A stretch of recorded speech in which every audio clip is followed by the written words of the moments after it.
Hi friends, ನಿಮ್ಮೆಲ್ಲರಿಗೂ ಕೂಡ ನಿಮ್ಮದೇ ಆಗಿರ್ತಕ್ಕಂಥ ಯೂಟ್ಯೂಬ್ ಚಾನಲ್ ಸ್ಟಡಿ ವಿತ್ ಪರಶುರಾಮ್ಗೆ ಸ್ವಾಗತ ಅಂತ ಹೇಳ್ತಾ SSLC ಪ್ರಥಮ ಭಾಷೆ ಕನ್ನಡ ಪರಿಷ್ಕೃತಗೊಂಡಿರ್ತಕ್ಕಂಥ ಪುಸ್ತಕಗಳು 2024ರಲ್ಲಿ ಲಭ್ಯವಾಗಿದ್ದಾವೆ. ಭಾಗ 1ರ ಪಠ್ಯಪುಸ್ತಕದ ಪಠ್ಯಪೋಷಕ ಅಧ್ಯಯನದ ಮೊದಲ ಪಾಠ ವಸಂತ ಮುಖ ತೋರಲಿಲ್ಲ ಪಾಠದ ಅಭ್ಯಾಸ ಪ್ರಶ್ನೋತ್ತರಗಳನ್ನು ನೋಡೋಣ. ವಿಡಿಯೋದ ಡಿಸ್ಕ್ರಿಪ್ಷನ್ ಬಾಕ್ಸ್ನಲ್ಲಿ ಎಲ್ಲ ವಿಷಯಗಳ ಪ್ಲೇಲಿಸ್ಟ್ ಲಿಂಕನ್ನು ಕೊಟ್ಟಿದ್ದೀನಿ. ಕನ್ನಡ, ಇಂಗ್ಲೀಷ್, ಹಿಂದಿ, ವಿಜ್ಞಾನ ಮತ್ತು ಸಮಾಜ ವಿಜ್ಞಾನದ ಪಾಠಗಳ ಪ್ರಶ್ನೋತ್ತರಗಳು ಸಿಗ್ತವೆ. ಲೈಕ್, ಶೇರ್ ಮತ್ತು ಸಬ್ಸ್ಕ್ರೈಬ್ ಮಾಡೋದನ್ನು ಮಾತ್ರ ಮರೆಯದಿರಿ ಅಂತ ಹೇಳ್ತಾ ವಸಂತ ಮುಖ ತೋರಲಿಲ್ಲ ಪಾಠದ ಪ್ರಶ್ನೋತ್ತರಗಳನ್ನು ನೋಡ್ಕೊಂಡು ಬರೋಣ. ಸ್ವಲ್ಪ ಕೃತಿಕಾರರ ಪರಿಚಯನೂ ಕೂಡ ನಿಮಗೆ ಗೊತ್ತಿರಲಿ. ಡಾಕ್ಟರ್ ವಿಜಯಶ್ರೀ ಸಬ್ರಾದವರು 1957ರಲ್ಲಿ ಬೀದರ್ನಲ್ಲಿ ಜನಿಸಿದರು. ಇವರು ಉರಿಲಿಂಗ, ಹೂವಿನ ತೆರನೇರಿ ಎನ್ನುವ ನಾಟಕಗಳನ್ನು ಬರೆದಿದ್ದಾರೆ. ಸಾಹಿತ್ಯ ಮತ್ತು ಮಹಿಳೆ, ಜನಪದ ಮತ್ತು ಮಹಿಳೆ ಎಂಬ ವಿಮರ್ಶಾ ಸಂಕಲನಗಳನ್ನು, ಜ್ವಲಂತ ಲಕ್ಷ್ಮಣ ರೇಖೆ ದಾಟಿದವರು, ಮುಗಿಲ ಮಲ್ಲಿಗೆ ಅಂತಕ್ಕಂಥ ಕವನ ಸಂಕಲನಗಳನ್ನು ಬರೆದಿದ್ದಾರೆ. ಇವರಿಗೆ ರತ್ನಮ್ಮ ಹೆಗಡೆ ಬಹುಮಾನ, ಮೈಸೂರಿನ ಸಾಹಿತ್ಯ ಶ್ರೀ ಪ್ರಶಸ್ತಿ, ಅತ್ತಿಮಬ್ಬೆ ಶ್ರೀ ಪ್ರಶಸ್ತಿಗಳು ದೊರಕಿವೆ.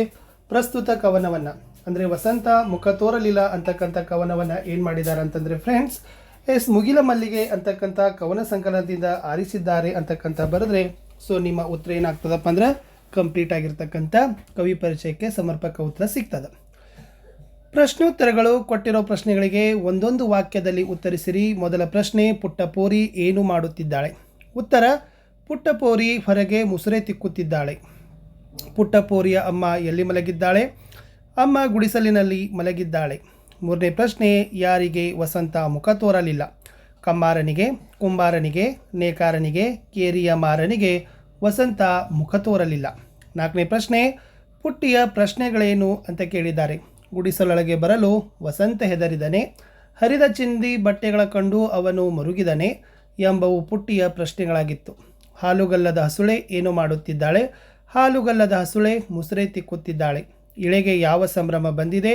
ಇಳೆಗೆ ಕಡಲು ಉಕ್ಕಿ ಹರಿಯುವ ಸಂಭ್ರಮ ಬಂದಿದೆ ಅಂತ ನಿಮ್ಮ ಉತ್ತರವನ್ನು ಬರಿಬೇಕು. ಏಳನೇ ಪ್ರಶ್ನೆ, ಬಾಲರವಿ ಎಲ್ಲಿ ಸೊರಗಿದ್ದಾನೆ? ಬಾಲರವಿ ತೂತು ಬಿದ್ದ ಅಮ್ಮನ ಸೀರೆಯಲ್ಲಿ ಸೊರಗಿದ್ದಾನೆ. ವಸಂತ ಎಲ್ಲಿಗೆ ಬರಲು ಹೆದರಿದನು? ಕತ್ತಲೆಗವೆನ್ನುವ ಗುಡಿಸಲೊಳಗೆ ವಸಂತ ಬರಲು ಹೆದರುವನು. 9ನೇ ಪ್ರಶ್ನೆ, ಪುಟ್ಟಿ ಏಕೆ ಮೂಕ ವಿಸ್ಮಿತಳಾಗಿದ್ದಾಳೆ? ಉತ್ತರ: ಯಜಮಾನನ ಮನೆಯ ಹೊರಗೆ ಹಾಕಿರುವ ಹೊಳೆಯುವ ರಂಗೋಲಿಯಲ್ಲಿ ಥಳಥಳ ಎಂದು ಹೊಳೆಯುವ ಬಾಲರವಿಯನ್ನು ಕಂಡು ಪುಟ್ಟಿ ಮೂಕ ವಿಸ್ಮಿತಳಾಗಿದ್ದಾಳೆ. ಕೊಟ್ಟಿರೋ ಪ್ರಶ್ನೆಗಳನ್ನು 3-4 ವಾಕ್ಯಗಳಲ್ಲಿ ಉತ್ತರಿಸಿರಿ. ಮೊದಲ ಪ್ರಶ್ನೆ, ವಸಂತ ಮುಖ ತೋರಲಿಲ್ಲ ಕವನದಲ್ಲಿ ಪ್ರಕೃತಿಯ ಸಂಭ್ರಮ ಹೇಗೆ ವ್ಯಕ್ತವಾಗಿದೆ? ಉತ್ತರ: ಒಡೆಯನ ಮನೆಯ ಅಂಗಳದಲ್ಲಿ ಮಾವಿನ ಮರಗಳು ಮೈತುಂಬಿ ನಿಂತಿವೆ. ಆ ಪ್ರಕೃತಿಯ ಮಡಿಲಲ್ಲಿ ರೆಕ್ಕೆಗಳು ರೆಕ್ಕೆ ಬಿಚ್ಚಿ ಹಾರುತ್ತಿವೆ. ಪ್ರಕೃತಿಯ ಸೊಬಗನ್ನು ಕೋಗಿಲೆಗಳು ಮನದುಂಬಿ ಪಾಡುತ್ತಿವೆ. ಈ ಭೂಮಿಗೆ ಕಡಲು ಉಕ್ಕಿ ಹರಿಯುವ ಸಂಭ್ರಮ ವ್ಯಕ್ತವಾಗಿದೆ ಅಂತ ಪಾಯಿಂಟ್ಸ್ಗಳನ್ನು ಬರಿಬೇಕು. ಮುಂದಿನ ಪ್ರಶ್ನೆ, ವಸಂತ ಮುಖ ತೋರಲಿಲ್ಲ ಕವನದಲ್ಲಿ ಶ್ರಮಿಕರ ಬದುಕನ್ನು ಕುರಿತು ಮಾರ್ಮಿಕವಾಗಿ ಹೇಗೆ ಚಿತ್ರಿಸಲಾಗಿದೆ? ಉತ್ತರ: ಕಮ್ಮಾರನ ಕುಲುಮೆ ಉರಿಯಲಿಲ್ಲ, ಕುಂಬಾರನ ತಿಗುರಿ ತಿರುಗಲಿಲ್ಲ, ನೇಕಾರನ ಮಗ್ಗ ಉಸಿರಾಡಲಿಲ್ಲ, ಕೇರಿಯ ಮಾರನ ಒಲೆ ಹೊತ್ತಲಿಲ್ಲ. ಇವರಾರಿಗೂ ವಸಂತ ಮುಖ ತೋರಲಿಲ್ಲ, ಅಂದರೆ ಇವರಾರಿಗೂ ಒಳ್ಳೆಯ ದಿನಗಳು ಬರಲಿಲ್ಲ. ಹಾಗೆಯೇ ಬಡವರಾಗಿಯೇ ಇದ್ದಾರೆ, ಶೋಷಣೆಯಿಂದ ಮುಕ್ತಿ ಹೊಂದಿಲ್ಲ, ಶ್ರಮಕ್ಕೆ ತಕ್ಕ ಫಲವಿಲ್ಲ ಎಂದು ಶ್ರಮಿಕರ ಬದುಕನ್ನು ಕುರಿತು ಮಾರ್ಮಿಕವಾಗಿ ಚಿತ್ರಣವನ್ನು ಮಾಡಿದ್ದಾರೆ. ಮುಂದಿನ ಪ್ರಶ್ನೆ, ಪುಟ್ಟಪೋರಿಯ ಯಜಮಾನನ ಮನೆಯಲ್ಲಿ ಯಾವ ರೀತಿಯ ಸಂಭ್ರಮವಿದೆ ಅಂತ ಕೇಳಿದ್ದಾರೆ. ಉತ್ತರ: ಪುಟ್ಟಪೋರಿಯ ಯಜಮಾನನ ಮನೆಯ ಒಳಗೆ ಸಂಭ್ರಮದಿಂದಿರುವ ಒಡೆಯನ ಮಕ್ಕಳ ಬಟ್ಟೆಯ ಮೇಲೆ ಬಣ್ಣ ಬಣ್ಣದ ಚಿಟ್ಟೆಗಳ ಚಿತ್ರಗಳು, ಚಿತ್ತಾರ ಬಿಡಿಸಿದ ನವಿಲು ಚಿತ್ರಗಳು, ಮನೆಯ ಬಾಗಿಲಲ್ಲಿ ತೂಗಾಡುತ್ತಿರುವ ಮಾವಿನೆಲೆಯ ತೋರಣ, ಮಲ್ಲಿಗೆ ಹೂಗಳು ಅರಳಿ ಮುಗುಳುನಗೆ ಬೀರುತ್ತಿವೆ. ಹೊರಗೆ ಹಾಕಿರುವ ಹೊಳೆಯುವ ರಂಗೋಲಿಯಲ್ಲಿ ಬಾಲರವಿ ಥಳಥಳ ಎಂದು ಹೊಳೆಯುತ್ತಿದ್ದಾನೆ ಅಂತ ಬರೆದ್ರೆ ಉತ್ತರ ಕರೆಕ್ಟ್ ಆಗ್ತದೆ. ಮುಂದಿನ ಪ್ರಶ್ನೆ, ಪುಟ್ಟಪೋರಿಯ ಮನೆಯ ಪರಿಸ್ಥಿತಿ ಹೇಗಿದೆ ಅಂತ ಕೇಳಿದ್ದಾರೆ. ಪುಟ್ಟಪೋರಿಯ ಅಮ್ಮ ಗುಡಿಸಲಿನಲ್ಲಿ ದೂರುತ್ತಾ ಕೆಮ್ಮುತ್ತಾ ಮಲಗಿದ್ದಾಳೆ. ಅಮ್ಮನ ತೂತು ಬಿದ್ದ ಸೀರೆಯಲ್ಲಿ ಬಾಲರವಿ ಸೊರಗಿದ್ದಾನೆ. ಸುನ್ನಕಾನದ ಗೋಡೆಗಳು ಮುಖ ಮುಚ್ಚಿಕೊಂಡಿವೆ. ಕತ್ತಲೆ ಗವಿಯಂತಿರುವ ಗುಡಿಸಲೊಳಗೆ ಬರಲು ವಸಂತನಿಗೂ ಹೆದರಿಕೆ. ಈ ರೀತಿ ಪುಟ್ಟಪೋರಿಯ ಮನೆಯ ಪರಿಸ್ಥಿತಿ ಇದೆ ಅಂತ ಬರೆದ್ರೆ ಸಾಕು. ಮುಂದಿನ ಪ್ರಶ್ನೆ, ಪುಟ್ಟಪೋರಿ ಏಕೆ ಮೂಕ ವಿಸ್ಮಿತಳಾಗಿದ್ದಾಳೆ? ಹಬ್ಬದ ಆ ಸಂಭ್ರಮದಲ್ಲಿ ಒಡೆಯನ ಮನೆಯ ಬಾಗಿಲಲ್ಲಿ ತೂಗಾಡುತ್ತಿರುವ ಮಾವಿನೆಲೆಯ ತೋರಣ, ಮಲ್ಲಿಗೆ ಹೂವಲ್ಲಿ ಬಿರುವ ಮುಗುಳು ನೆಗೆಯನ್ನು ನೋಡಿ ಹೊರಗೆ ಹಾಕಿರುವ ಹೊಳೆಯುವ ರಂಗೋಲಿಯಲ್ಲಿ ಥಳಥಳ ಎಂದು ಹೊಳೆಯುವ ಬಾಲರವಿಯ ಕೊಂಡು ಮೂಕ ವಿಸ್ಮಿತಳಾಗಿದ್ದಾಳೆ ಅಂತ ಬರೆದ್ರೆ ಉತ್ತರ ಕರೆಕ್ಟ್ ಆಗ್ತದೆ.